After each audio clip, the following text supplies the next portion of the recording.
Hello everyone, আমি doctor Rowshan Haider Das, MBBS.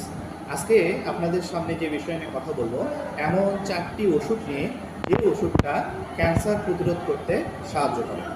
প্রথমেই যে ওষুধের নাম বলবো সেটি হচ্ছে অ্যাসপিরিন। আমরা বাজারে অ্যাসপিরিনকে বিভিন্ন ব্র্যান্ড নামে পাই। এই অ্যাসপিরিন কিন্তু কোলন ক্যান্সার প্রতিরোধে সাহায্য করে। আচ্ছা, এরপরে যে ওষুধের কথা বলবো, যেটা ডায়াবেটিসের ক্ষেত্রে ইউজ করা হয়, মেটফর্মিন।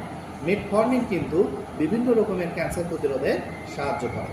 মেটফর্মিন ক্যান্সার করার জন্য যে গ্রোথ ফ্যাক্টরগুলো দরকার, সেই গ্রোথ ফ্যাক্টরগুলো এবং রিসেপ্টরগুলোকে ব্লক করে দেয়, যার ফলে ক্যান্সারের হার এবং ক্যান্সার হওয়ার সম্ভাবনা খুবই কমে যায়। এরপরে যে ওষুধের কথা বলবো সেটা হচ্ছে ট্যামোক্সিফিন।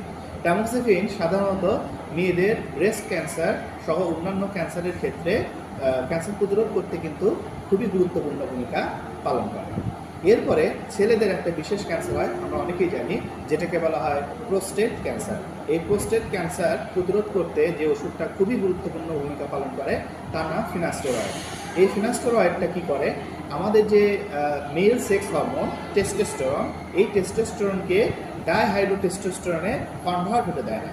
আপনারা হয়তো জানেন ডাইহাইড্রোটেস্টোস্টেরন যেটা বলে থাকি, এটা কিন্তু আমাদের প্রোস্টেটকে বড় করতে সাহায্য করে এবং প্রোস্টেট ক্যান্সারের ঝুঁকি বাড়ায় দেয়।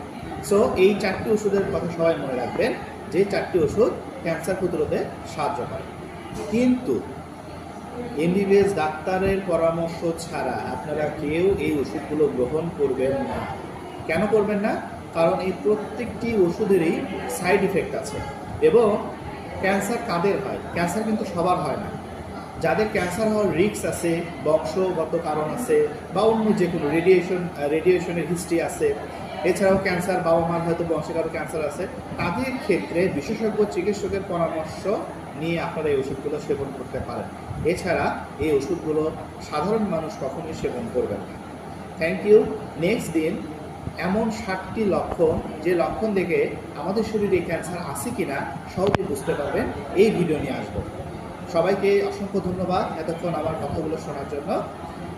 আপনারা যারা আমার ফেসবুক পেজ এবং ইউটিউব চ্যানেল সাবস্ক্রাইব করেন নাই, দয়া করে সাবস্ক্রাইব করবেন। Thank you. আসসালামু আলাইকুম।